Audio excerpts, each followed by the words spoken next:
මම කලින් වීඩියෝව තුළ භෞතික භූගෝල විද්‍යාව කියන කොටස ඇතුලේ කියන්නේ අපි භූගෝල විද්‍යාව තුළ තියෙන එක් ප්‍රධාන ක්ෂේත්‍රයක් තමයි භෞතික භූගෝල විද්‍යාව කියන්නේ.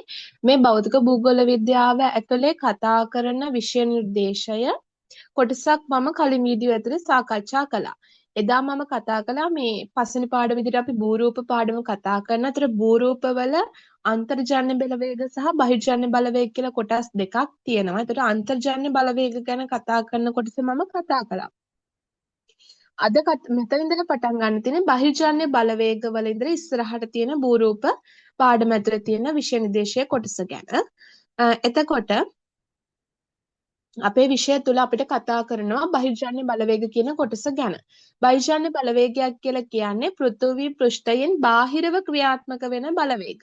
විශේෂයෙන්ම ගත්තොත් නග්නීකරණ කාරක අපි 6ක් අධ්‍යයනය කරනවා. මේ 6 ඔස්සේ මොනවද ඇතිවෙන භූරූප කියන එක තමයි මේකෙදි විශේෂයෙන්ම අපි සාකච්ඡා කරන්නේ. අපි ගත්තොත් ගලන ජලය, සුළංග, ග්ලැසියර්, තරංග, භූගත ජලය, ස්කන්ධ චලන. ඔය කියන ප්‍රධාන මේ නග්නීකරණ කාරක ඔස්සේ මොනවද ඇතිවන භූරූප කියලා මේක ඇතුලේ අධ්‍යයනය කරනවා. අපි කතා කරන මේ භූරූප කියන පාඩම ටිකක් විශාල පාඩමක්. තියරි කොටස ලොකුයි. එතකොට මේ ලොකු පාඩමේ කියන්නේ වැඩි කාලයක් මේ වෙනුවෙන් වැය කරලා තියෙනවා. එතකොට මේ පාඩම අනිවාර්යෙන් විභාගයේදී එක ප්‍රශ්නයක් එන පාඩමක් විදිහට අපිට හඳුනා ගන්න පුළුවන්. ඒ කියන්නේ ලකුණු 20ක එක ප්‍රශ්නයක් අනිවාර්යෙන් එනවා. සමහර අවස්ථාවල ප්‍රශ්න දෙකක් ආපු අවස්ථාත් තියෙනවා. ඒ නිසා වැඩි ලකුණු ප්‍රමාණයක් වෙන පාඩමක් අනිවාර්යයෙන්ම ලකුණු 20ක ප්‍රශ්නයක් එන නිසා මේ පාඩම හොඳින් අධ්‍යයනය කළොත් ඔයාලට ලකුණු 20 ලබා ගන්න පුළුවන් පහසුවෙන්ම.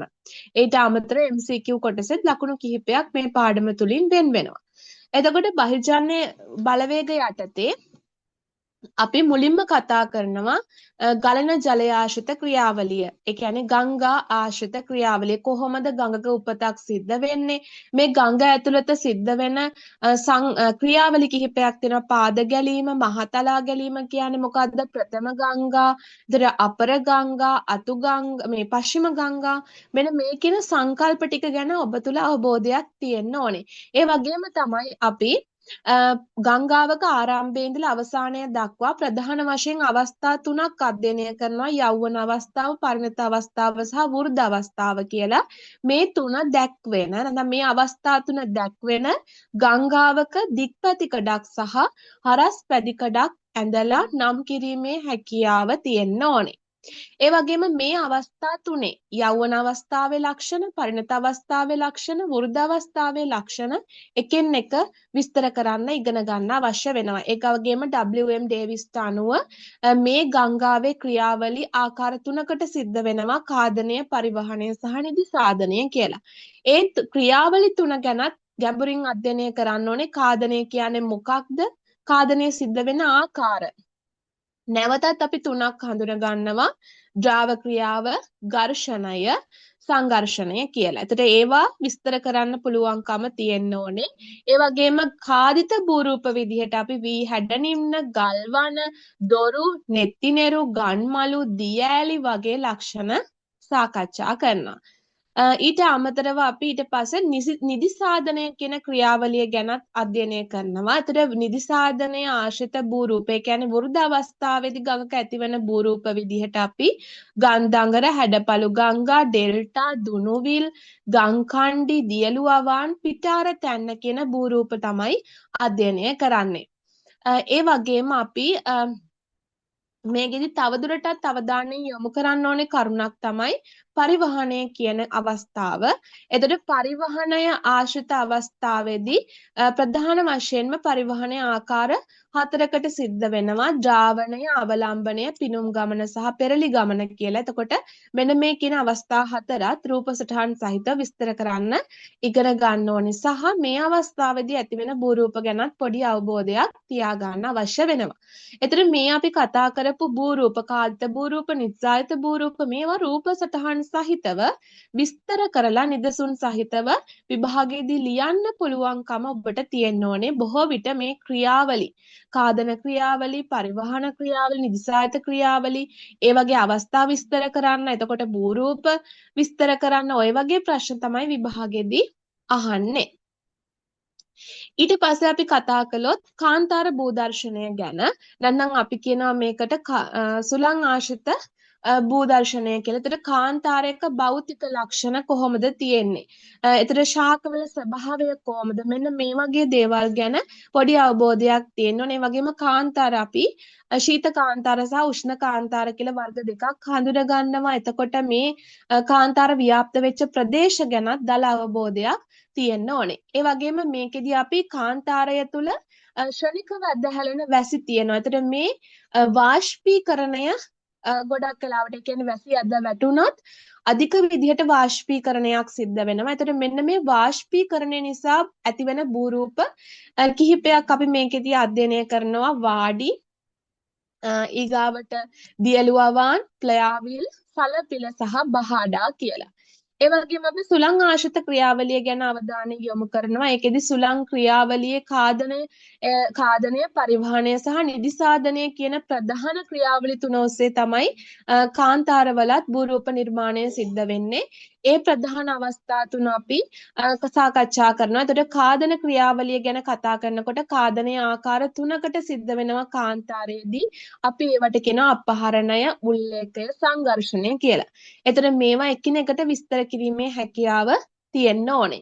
එතකොට මෙන්න මේ කියන කාදිත භූරූප මේ ක්‍රම ඔස්සේ දැන් අපි කතා කරපු අපහරණය, උල්ලේඛය, සංඝර්ෂණය කියන කාදන ක්‍රියාවලිය ඔස්සේ ඇතිවෙන කාදිත භූරූප විදිහට අපි අපහරණ දෝණි, වාමට කැට, යාඩැම, සොයිගම, ඉන්සෙල්බර්ග්, ගවුර්, මේසාව සහ බියුට කියන භූරූප ගැන තමයි අධ්‍යයනය කරන්නේ.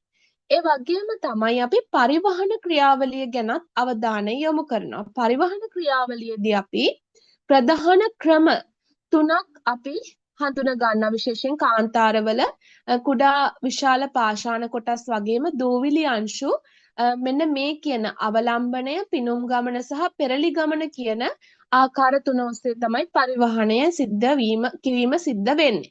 එතකොට මේ ගැන අධ්‍යයනය කරනවා වගේම නිදිසාදන ක්‍රියාවලිය ගැන මේ විදිහට පරිවහනය කරන දේවල් නැවත තැම්පත් වීම සිද්ධ වෙනවා. අපි ඒකට කියනවා නිදිසාදනය කියලා. එතකොට නිදිසාදනය ආශ්‍රිත භූරූප විදිහට අපි වැලි වැටි, බාකන්, දික් වැලි වැටි, අසිපත් වැලි වැටි, තාරකා වැලි වැටි සහ ලොයස් පස් කියන ලොයස් නිදි කියන භූරූප ටික අධ්‍යයනය කරනවා. එතකොට මේ භූරූප ගැනත් අපි රූප සටහන සහිතව ක්‍රියාවලිය විස්තර කරලා නිදසුන් ලියන්න පුළුවන්කමට පුළුවන් විදිහට පුරුදු වෙන්න අවශ්‍ය වෙනවා. මේවා ගැන තොරතුරු එකතු කරගන්න අවශ්‍යයි. ඒ වගේම අපි ඊළඟ බාහිර සාධකයේ විදිහට ග්ලැසියර් ක්‍රියාවලිය සහ භූරූප ගැන කතා කළොත් ග්ලැසියර් කියලා කියන්නේ සාමාන්‍යයෙන් අපි ගත්තොත් එහෙම ශීත ප්‍රදේශවල ජලය මිදිලා ඝන බවට පත් වුණාට පස්සේ හිම පතනය වෙලා නිර්මාණය වෙනවා අයිස්. එතන වර්තමාන පෘථිවි පෘෂ්ඨය ගත්තාම 10% විතර ග්ලැසියර් වලින් වැහිලා තියෙනවා. ග්ලැසියරයක් කියලා කියන්නේ ලොකු අයිස් තට්ටුවකට මේ ග්ලැසියර් අපි ගොඩක් කලාවට ඉහළ අක්ෂාංශීය ප්‍රදේශවල වගේම ඉහළ උන්නතාංශයක් තියෙන ප්‍රදේශවලත් අපිට දැක ගන්න පුළුවන්. ඒතර මේ ග්ලැසියර් නිර්මාණය වෙලා තියෙන මේ ප්‍රදේශ අනුව අපි ප්‍රධාන වශයෙන් වර්ග දෙකක් හඳුන ගන්නවා. එකක් නිම්න ග්ලැසියර්, අපි මේවට ඇල්පයින් ග්ලැසියර් කියලා කියනවා. දෙවැනි වර්ගය තමයි මහද්වීපික ග්ලැසියර්. මේවට අපි මහතලා ග්ලැසියර් එහෙම නැත්නම් ද්‍රව ග්ලැසියර් කියන නමුත් පාවිච්චි කරනවා. එතකොට නිම්න ග්ලැසියර් කියන කොටස ගැන කතා කළොත් අපි නිම්න ග්ලැසියරයක් කියලා කියන්නේ පෘථුවියේ උස් කඳු ප්‍රදේශයක නිර්මාණය වෙච්ච ග්ලැසියරයකට. එතකොට මේවා සාමාන්‍යයෙන් අපි ගත්තාම ගොඩක් වෙලාවට මේ ග්ලැසියර් තියෙන්නේ විශාල, ඒ කියන්නේ උසින් වැඩි මීටර 6000ක් වගේ ඉහළ කඳු ප්‍රදේශවල තමයි මේ ග්ලැසියර් නිර්මාණය වෙලා තියෙන්නේ. ඒතර විශේෂයෙන්ම හිමාලය, රොකි, ඇල්ප්ස්, යූරල්, ඇට්ලස් වගේ කඳුවල උඩ මේ ග්ලැසියර් නිර්මාණය වෙලා තියෙනවා. මේවට අපි නිම්න ග්ලැසියර් කියලා තමයි කියන්නේ. මේ නිම්න ග්ලැසියර් ක්‍රියාකාරීත්වයත් අපි කාදනය, පරිවහනය සහ නිදිසාදනය කියන ප්‍රධාන ක්‍රම තුනටම සිද්ධ වෙනවා කියලා අධ්‍යයනය කරනවා. එතකොට ඒකෙන් කාදනය ගැන කතා කළොත් කාදනය උත්පාටනය, උල්ලේඛය සහ පිරිසැරීම කියලා ආකාර තුනකට සිද්ධ වෙනවා. එතකොට මේ කාදන ක්‍රියාවලිය හේතුවෙන් ඇතිවෙන භූරූප විදිහට අපි මේකෙදී සර්ක, ගිරිවිල්, අරේට, පිරමීඩාකාර කඳු, යූ හැඩ නිම්න, ලම්බ නිම්න, පීත්තපටි විල් තමයි අධ්‍යයනය කරන්නේ. ඒ වගේම අපි නිදිසාධන ක්‍රියාවලිය ගැනත් අධ්‍යයනය කරනවා. නිදිසාධන ක්‍රියාවලියේදී ප්‍රධාන වශයෙන්ම අපි මොරේන ගැන අධ්‍යයනය කරනවා. මේ මොරේනය තැන්පත් වෙන තැන අනුව අපිට පුළුවන් ආංශික මොරේන, මැදි මොරේන, පිළිමන් මොරේන සහ අක් මොරේන කියලා භූරූප වර්ග 4කින් අධ්‍යයනය කරන්න.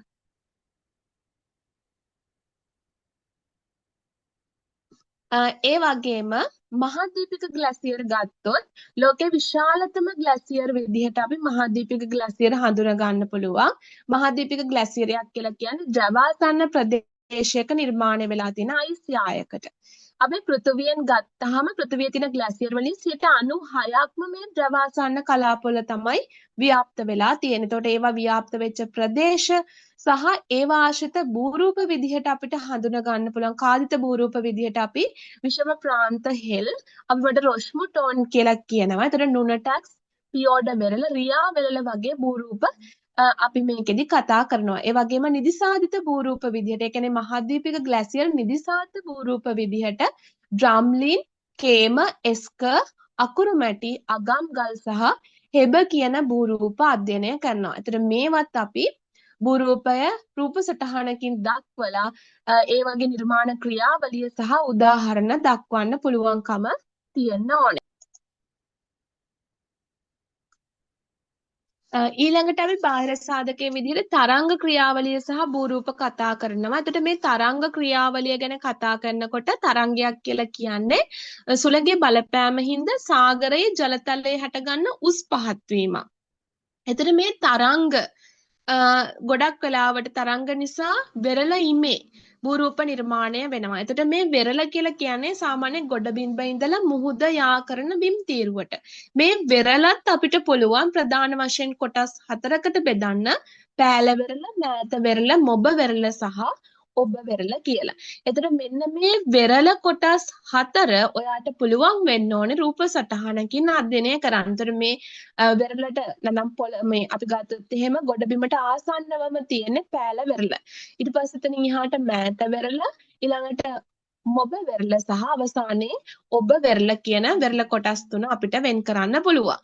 එතන මේ වෙරළ බඩ භූරූප නිර්මාණයට බලපාන ප්‍රධාන කාදනකාරක විදිහට අපි අධ්‍යයනය කරනවා තරංග, උදම් සහ ප්‍රවාහ කියන වර්ග. ඒ වගේම මේකේ පෙරපහර, පිරිසෝදාව කියන ක්‍රියාවලිය ගැනත් අපි දැනගන්න අවශ්‍ය වෙනවා. ඒ වගේම වෙරළ ආශ්‍රිතව සිද්ධ වෙන කාදිත භූරූප නැත්නම් තරංග ආශ්‍රිත භූරූප නිර්මාණය වෙන ප්‍රධාන ක්‍රියාවලි 3යි කාදනය, පරිවහනය සහ නිදිසාධනය. එතකොට ඒකෙන් අපි මුලින්ම කාදනය කියන ක්‍රියාවලිය ගැන කතා කළොත් වෙරළ ආශ්‍රිතව කාදනය සිද්ධ වෙන්නේ ජාව උත්පාටනය, සංඝර්ෂණය සහ උල්ලේඛය කියන ප්‍රධාන ක්‍රම 3 ඔස්සේ. එතකොට මේ විදිහට සිද්ධ වෙන කාදන ක්‍රියාවලිය ගැන අපි හොඳින් අධ්‍යයනය කරන්න ඕනේ. මේ කාදන ක්‍රියාවලිය ඔස්සේ කාදිත භූරූප නිර්මාණය වෙනවා. අපි මේ භූරූප විදිහට මුහුදු දඹ, මුහුදු ගුහා, රළබුන් පිළ, බොක්ක, තුඩුව, ආරුක්කු, මුහුදු කුළු, හුම්මානය කියන භූරූප ගැන අධ්‍යයනය කරනවා. ඒ වගේම තමයි පරිවහන ක්‍රියාවලිය ගැනත් පොඩි අධ්‍යයනයක් අපි මේ කොටසදී සිද්ධ කරනවා. ඊට අමතරව නිදිසාධනය කියන්නේ මොකක්ද? මේ නිදිසාධන ක්‍රියාවලිය ගැන අධ්‍යයනය කරලා නිදිසාදිත භූරූප විදිහට වැල්ල, වැලිපර සහ වැලිතුඩු, මඩතලා, දූපත්, ටොම්බෝලෝ කියන භූරූප ගැන අධ්‍යයනය කරනවා. ඒ වගේම අපි මේ පාඩමේදී මෙන්න මේ කියන දේවල් අධ්‍යයනයට අමතරව ප්‍රායෝගිකව වෙරළාශ්‍රිතව කාදනය වෙන්නේ කොහොමද? ඊතර වෙරළාශ්‍රිත ප්‍රදේශවල කාදන ක්‍රියාවලියට බලපාන සාධක, වෙරළාශ්‍රිත ප්‍රදේශ සංරක්ෂණය කරගන්න මොනවද කරන්න පුළුවන්? ඔන්න ඔය වගේ ප්‍රායෝගික කොටසත් අපි අධ්‍යයනය කරන්න අවශ්‍ය වෙනවා.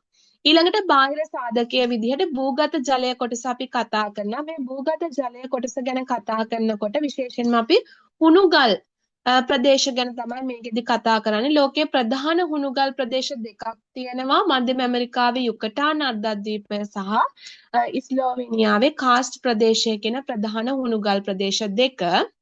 ඒ වගේම ලංකාවෙත් මේ භූරූප දකින්න පුළුවන් උතුරේ මයෝසින හුණුගල් තීරයේ සහ වවුල්පනේ භූගත ගුහාවල. හුණුගල් නිර්මාණය සිද්ධ වෙන ක්‍රම ගැන අපි අධ්‍යයනය කරනවා. ප්‍රධාන වශයෙන් අයින්ද්‍රිය ක්‍රමය සහ රසායනික අවක්ෂේපණය කියන ක්‍රම දෙක ගැන මේකෙදි අධ්‍යයනය කරන කොහොමද මේ ක්‍රම දෙක ඔස්සේ හුණුගල් නිර්මාණය වෙන්නේ කියන එක. ඊට අමතරව අපි මේ හුණුගල් ආශ්‍රිතව ඇති වෙන කාස්ට් භූරූප ඒවා ආශ්‍රිතව නිර්මාණය වෙන භූරූප වලට අපි කියන්නේ කාස්ට් භූරූප කියලා. ඒතර මෙන්න මේ කාස්ට් භූරූප ගැන විදිහට අපි ලැපිස්, කුමුටු වල, දෝලිනා, උවාලා, පොල්ජේ, හිරිටැඹ, හිරිලම්බ සහ ස්තම්භ කියන භූරූප ටික අධ්‍යයනය කරනවා. මේවත් අර විදිහටම රූප සටහන් සහිතව ක්‍රියාවලිය සහ උදාහරණ ලියන්න පුළුවන්කම තියෙන්න ඕනේ. ඊට අමතරව අපි භූගත ජලයේ ක්‍රියාකාරීත්වය තවදුරටත් මේකෙදි අධ්‍යයනය කරනවා. ඊට අමතරව අපි ඊට පස්සේ බාහිර සාධකයක් විදිහට නම් බහිර්ජන්‍ය බලවේගයක් විදිහට ස්කන්ධ චලන ගැන කතා කරනවා. ස්කන්ධ චලනයක් කියලා කියන්නේ නායෑමකට. මේ නායෑමක් කොහොමද සිද්ධ වෙන්නේ කියන එක රූප සටහන් සහිතව ඔයාලට විස්තර කරන්න පුළුවන්කම තියෙන්න ඕනේ. ඒ වගේම නායෑම හඳුනගන්න පූර්ව ලක්ෂණ, ඒ කියන්නේ නායෑමක් කියලා අපි දැනගන්න කලින් සිද්ධ වෙන දේවල් හඳුනගන්නේ කොහොමද කියන එක. ඒ වගේම නායෑම ඇති වෙන්න පුළුවන් ප්‍රදේශ මොනවද කියන එකත් අපි අධ්‍යයනය කරනවා. ඒ වගේම අපිට වැදගත් වෙන දෙයක් තමයි පුතේ නායෑම් වර්ග. අපි මේකෙදි නායෑම් වර්ග 5ක් ඉගෙන ගන්නවා රූප සටහන් සහිතව. රූරාව, වැටීම, රූටා යෑම්, පෙරලීම සහ ගැලීම් කියන මෙන්න මේ නායෑම් වර්ග 5 ඔයාට පුළුවන්කම තියෙනවා රූප සටහන් සහිතව විස්තර කරන්න. ඒ වගේම ඊට අමතරව නායෑමක් ඇති වෙන්න බලපාන සාධක, භෞතික සාධක මොනවද, මානුෂ සාධක මොනවද? ඒ වගේම නායෑමක් අපි වළක්ව ගන්න මොනවද කරන්න පුළුවන්? ලංකාවේ කොයි ප්‍රදේශවලද නායෑම් බහුලව සිද්ධ වෙන්නේ කියන කරුණු ගැනත් අපි අවධානය යොමු කරනවා මේ පාඩම තුළ. ඒ වගේම මේකේ අවසාන කොටස විදිහට අපි ජල චක්‍රය ගැන අධ්‍යයනය කරනවා. මං කව ජලගෝලීය පද්ධතියේදී අපි චූටි පොඩි හැඳින්වීමක් තමයි කළේ. ජල චක්‍රය කියන්නේ මොකක්ද කියන එක ගැන හඳුනාගත්තා. එතකොට මෙතෙන්දී අපි ජල චක්‍රය කියන එක ටිකක් ගැඹුරින් අධ්‍යයනය කරනවා. එතකොට ජල චක්‍රයේ ප්‍රධාන සංරචක මොනවද කියන එක අපි මේකෙදි හොයනවා. ඊළඟ ජල චක්‍රය කියන්නේ මොකක්ද? ජල චක්‍රයේ රූප සටහනක් සහිතව විස්තර කරන්න ඔබට පුළුවන්කම තියෙන්න ඕනේ. මේ දේවල් අපි මේ කොටසේදී අධ්‍යයනය කරලා අවසාන වශයෙන් ජල චක්‍රයෙන් භූදර්ශනයට වෙන බලපෑම මේකේ අධ්‍යයනය කරනවා. මෙන්න මේ ජල චක්‍රයෙන් භූදර්ශනයට වෙන බලපෑම ගැන කතා කරනකොට අපි මේ බලපෑම කෙටි කාලීන බලපෑම සහ දිගු කාලීන බලපෑම කියලා කොටස් දෙකක් යටතේ තමයි සාකච්ඡා කරන්නේ. කෙටි කාලීන බලපෑම ගැන කතා කරනකොට මේක යටතේ අපි වාෂ්පීකරණය මගින් ඇති කරන බලපෑම වෙනම කතා කරනවා. ඊළඟට වලාකුළු නිර්මාණය නැති වෙන බලපෑම වෙනම කතා කරනවා. ඊළඟට වර්ෂණය මගින් නැති වෙන බලපෑම වෙනම කතා කරනවා. අධිධාවිතයෙන් නැති වෙන බලපෑම වෙනම කතා කරනවා. මේ කෙටි කාලීන බලපෑම නැවත කොටස් 4කට බෙදුවා. එතකොට මේ ටික හොඳින් අධ්‍යයනය කරන්න ඕනේ. ඒ වගේම දිගු කාලීන බලපෑම අපි වෙනමම කතා කරනවා මේ ජල චක්‍රය තුල. ඔන ඔය ටික තමයි අපි භූරූප පාඩම ගැන කතා කරන්නේ. මම කලින් කිව්වා වගේම භූරූප පාඩම කියන්නේ ඉතාමත් වැදගත් පාඩමක්. ටිකක් දීර්ඝ පාඩමක් වගේම මේක කටපාඩම් කරනවට වඩා ප්‍රායෝගිකව තොරතුරු හොයලා ඒ දේවල් අධ්‍යයනය කළොත් පහසු පාඩමක්. බොහෝ වෙලාවට රූප සටහන් සහිතව ඒ භූරූප විස්තර කරන්න ඒ වගේම කාදන ක්‍රියාවලිය, ඒතර ඒව හැදෙන විදි ගැන තමයි අධ්‍යයනය කරන්න අවශ්‍ය වෙන්නේ. එතකොට මේ පාඩම අධ්‍යයනය කළොත් හොඳින් ඔබට ලකුණු 20ක ප්‍රශ්නයක් මං කිව්වා අනිවාර්යයෙන්ම විභාගයේදී එනවා කියන එක මම ඒක නැවතත් මතක් කරනවා. ඊළඟ පාඩම විදිහට අපිට කාලගුණය සහ දේශගුණය කියන පාඩම තමයි අධ්‍යයනය කරන්න තියෙන්නේ. එතකොට මේකෙදී අපි මුලින්ම කාලගුණය කියන්නේ මොකක්ද සහ දේශගුණය කියන්නේ මොකක්ද කියන එක නිර්වචනය කරනවා. එතකොට මේ දෙකේ වෙනස ඔබ හොඳින් අධ්‍යයනය කරන්න ඕනේ. සරලව කිව්වොත් කාලගුණය කියලා කියන්නේ කෙටි කාලයක් ඒ කියන්නේ දවසක් වෙන්න පුළුවන් එක්ක දින මේ පැය කිහිපයක් වෙන්න පුළුවන් මේ වගේ පොඩි කාලයකදී වායුගෝලයේ පවතින තත්ත්වයට තමයි අපි කියන්නේ කාලගුණය කියලා. දේශගුණය කියලා කියන්නේ දීර්ඝ කාලයක්. ඒ කියන්නේ අවුරුදු 30ක් වගේ ලොකු කාල පරිච්ඡේදයක කොහොමද කාලගුණ තත්ත්වය කියලා විශ්ලේෂණය කරලා තමයි අපි නිගමනයකට එන්නේ දේශගුණය ගැන.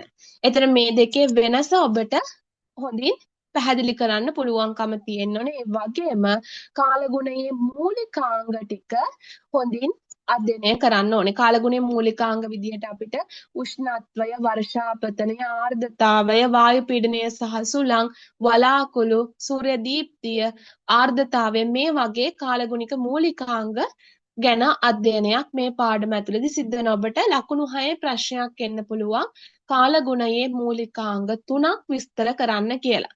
එතකොට ඔයාලට මේ කාලගුණික මූලිකාංගවල 3ක් හොඳින් විස්තර කරන්න පුළුවන්කම තියෙන්න ඕනේ. එතකොට අපි උෂ්ණත්වය සහ සූර්යාලෝකය ගැන හොඳට පාඩම් කරගන්න. ඒ කියන්නේ හොඳට කරුණු එකතු කරලා ඒකේ ව්‍යාප්තිය කොහොමද? දැන් අපි ව්‍යාප්තිය ගත්තාම සිරස් සහ තිරස් කියලා අපි කොටස් දෙකකට බෙදනවා. සිරස් ව්‍යාප්තියත් නැවත අපි වියලි පතන ශීඝ්‍රතාවය, තෙත් පතන ශීඝ්‍රතාවය කියලා බෙදනවා. උෂ්ණත්ව ප්‍රතිලෝමය ගැන මේකෙදි කතා කරනවා. තිරස් ව්‍යාප්තිය ගැන කතා කරනකොට අපි තිරස් ව්‍යාප්තිය වෙනම කතා කරනවා. ඊළඟට අපි උෂ්ණත්වයේ මනින විදි කතා කරනවා. මෙන්න මේවා හොඳින් අපි මේ උෂ්ණත්වයේ කොටසදී අධ්‍යයනය කරන්න අවශ්‍යයි. ඒ වගේම අපි පීඩනය සහ සුළඟ ගැන කතා කරනවා. ඊළඟට අපි ආර්ද්‍රතාවය ගැන කතා කරනවා. ආර්ද්‍රතාවයත් අපි නිරපේක්ෂ ආර්ද්‍රතාවය සහ සාපේක්ෂ ආර්ද්‍රතාවය කියලා සංකල්ප දෙකක් අධ්‍යයනය කරනවා. ඒ වගේම තමයි ඊළඟට වලාකුළු ගැන වලාකුළු වර්ධනය වෙන විදිහ ඊට පස්සේ වර්ෂණය ගැන ඊළඟට අපි වර්ෂණයේදී අපි ඊට පස්සේ පීඩන කොහොමද වර්ෂණ ක්‍රම ගැන ඒ වගේම දුෂ්ටතාවය ගැන මෙන්න මේ දේවල් අපි කාලගුණික මූලිකාංග හොඳින් අධ්‍යයනය කරන්න අවශ්‍යයි. ඊළඟට අපිට වැදගත්ම කොටස තමයි මේ ලකුණු 6 ප්‍රශ්නයක් එන්න පුළුවන් තව එකක් තමයි දේශගුණය පාලනය කරන සාධක. එතකොට අපි මේ පාඩමේදී තව දේශගුණය පාලනය කරන සාධක 3ක් හොඳින් විස්තර කරන්න පුරුදු වෙන්න ඕනේ.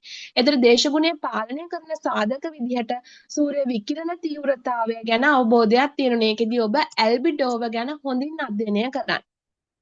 ඊළඟට අක්ෂාංශ අනුව කොහොමද මේ සූර්ය විකිරණය වෙනස් වෙන්නේ? මේක කොහොමද දේශගුණය පාලනය කරන්නේ? සාගර සහ ගොඩබිම් ව්‍යාප්තිය ගැන, සාගර ප්‍රවාහ ගැන, කඳු බාධක, අඩු පීඩන සහ වැඩි පීඩන පද්ධතිවල පිහිටීම, ගෝලීය පීඩන තීර, එවැගේම ග්‍රහීය සුළං සංසරණය, ඊළඟට අන්තර් නිවර්තන අභිසරණ කලාපය. මෙන්න මේ වගේ බලපෑම මත කොහොමද දේශගුණය පාලනය කරන්නේ? එතකොට සාධක 3ක් ඔබ හොඳින් පුරුදු වෙන්න විස්තර කරන්න. ඊට අමතරව මෙන්න මේ ත්‍රිශෛලාකාර මතය ටිකක් වැදගත්. ත්‍රිශෛලාකාර මතය ගැන හොඳින් අධ්‍යයනය කරන්න. ත්‍රිශෛලාකාර මතයේදී අපි වායුගෝලීය සංසරණය ප්‍රධාන කොටස් 3කට බෙදනවා. ප්‍රාථමික සංසරණය, ද්විතීයික සංසරණය සහ තෘතීයික සංසරණය කියලා. ඒතර ඒවට අයිති සුළං වර්ග මොනවද කියන එක අධ්‍යයනය කරන්න ඕනේ. ඊළඟට වාසුරි ගැන බලා ගන්න ඔය වගේ දේවල් ගැන අවධානය යොමු කරන්න ඕනේ මේ පාඩම ඇතුලේ. ඒ වගේම තමයි ඊළඟට වැදගත් දේ තමයි අපි දේශගුණ වර්ගීකරණයක් ගැන අධ්‍යයනය කරනවා. දේශගුණ වර්ගීකරණය ගත්තාම අපි දේශගුණ වර්ගීකරණයේදී අතීතයේ දේශගුණ වර්ගීකරණයක් කරලා තියෙනවා. අපි ගත්තොත් එහෙම ඇරිස්ටෝටල් විසින් ඒ කියන්නේ ග්‍රීක ජාතික ඇරිස්ටෝටල් ක්‍රිස්තු පූර්ව 384 දී විතර තමයි මේ උෂ්ණත්වය පදනම් කරගෙන අපේ පෘථිවිය දේශගුණික කලාප 3කට බෙදුවේ. උණුසුම් කලාපය, සෞම්‍ය කලාපය සහ ශීත කලාපය කියලා. මෙන්න මේ වර්ගීකරණය ගැන පොඩි අදහසක් ගන්න ඕනේ. ඊට පස්සේ ටෝන්තුවේට් ඊළඟට ඔලිව, ඔස්ටින් මිල මේ වගේ විවිධ දේශගුණ විද්‍යාඥයන් විසින් වර්ගීකරණ ගෙනාව. නමුත් කෙපර්න්ගේ දේශගුණ වර්ගීකරණය තමයි අපි පිළිගන්න දේශගුණ වර්ගීකරණයක් විදිහට වර්තමානයේ අධ්‍යයනය කරන්නේ. එතන මේ කෙපර්න්ගේ දේශගුණ වර්ගීකරණයට අනුව අපි දේශගුණ වර්ග 5ක් අධ්‍යයනය කරනවා A B C D E කියලා. A කියන්නේ නිවර්ත දේශගුණ වර්ගය, B කියන්නේ වියලි දේශගුණ වර්ගය, C කියන්නේ උණුසුම් සෞම්‍ය දේශගුණ වර්ගය, D කියන්නේ ශීත දේශගුණ වර්ගය, E කියන්නේ ද්‍රව දේශගුණ වර්ගය. එනම් මේ දේශගුණ වර්ග 5 ගැන කෙටි හැඳින්වීමක් කරන්න ඔයාට පුළුවන්කම තියෙන්න ඕනේ. ඒ වගේම මේ වර්ග පහෙන් අපි පළවෙනි වර්ගය විතරක්, ඒ කියන්නේ නිවර්තන දේශගුණ වර්ගය විතරක් ටිකක් ගැඹුරින් මේකෙදී අධ්‍යයනය කරනවා. ඒකේ උපවර්ග තුනක් අපි ඉගෙන ගන්නවා. AF, AM සහ AW. මෙන්න මේ කියන උපවර්ග තුන ව්‍යාප්තිය කොහෙද, ලක්ෂණ මොනවද, මේ වගේ සිද්ධ කරන මානව ක්‍රියාකාරකම් මොනවද කියලා එකින් එක බලා ගන්න අවශ්‍ය වෙනවා. ඊට අමතරව මේ කොටසෙන් පස්සේ ලංකාවේ දේශගුණය ගැනත් අපි අවධානය යොමු කරනවා. එතකොට ලංකාව තුල ඇයි දේශගුණය සුවිශේෂී වෙන්නේ කියන එක තමයි මේකෙදී අධ්‍යයනය කරන්නේ. එතකොට ඒකෙදී ලංකාවේ දේශගුණයට බලපාන සාධක අපි ගෝලීය සාධක, කලාපීය සාධක සහ ස්ථානීය සාධක විදිහට කොටස් තුනක් යටතේ අධ්‍යයනය කරනවා.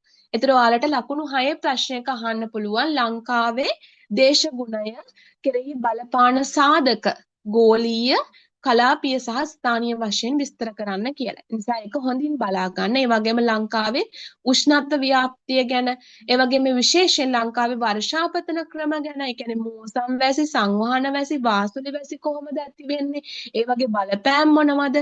මෙන්න මේ දේවල් කොයි කාලෙද මේවා ඇති වෙන්නේ?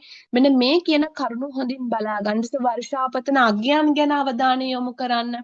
ඊළඟට කොහොමද ලංකාවේ සාමාන්‍ය වර්ෂාපතනය කොහොමද මේ ඍතු විදිහට යන්නේ කියන එක, කොයි කාලවලද ඇති වෙන්නේ කියන එක බලා ගන්න. ඒ වගේම විශේෂයෙන් දේශගුණ කලාප පිළිබඳව අපි දේශගුණ කලාප ප්‍රධාන වශයෙන් උෂ්ණත්වය සහ වර්ෂාපතනය පදනම් කරගෙන පහකට බෙදනවා කලාප. එතකොට පහතරට තෙත් කලාපය, පහතරට වියලි කලාපය, කඳුරට තෙත් කලාපය, කඳුරට වියලි කලාපය සහ අර්ධ ශුෂ්ක කලාපය කියලා. එතකොට මේ කලාප තුනේ තියෙන ලක්ෂණ ගැනත් අපි අවධානය දෙන්න ඕනේ වෙන වෙනම. ඒ වගේම අවසාන වශයෙන් ලංකාවේ දේශගුණයේ සුවිශේෂත්වය ගැන. ඇයි ලංකාවේ දේශගුණය මෙතරම් සුවිශේෂී කියන එක ප්‍රධාන කරුණු තුනක් යටතේ විස්තර කරන්න අධ්‍යයනය කරන්න ඕනේ. ඔන්න ඔය කරුණු ටික තමයි ප්‍රධාන වශයෙන් අපිට මේ කියන භෞතික භූගෝල විද්‍යාව තුළ 12 ශ්‍රේණියට අධ්‍යයනය කරන්න නියමිත වෙලා තියෙන්නේ. අපි තවත් වීඩියෝකින් 13 ශ්‍රේණියට මොනවද භෞතික භූගෝල විද්‍යාව යටතේ අධ්‍යයනය කරන්න තියෙන්නේ කියන එක විෂය නිර්දේශය ගැන කතා කරමු.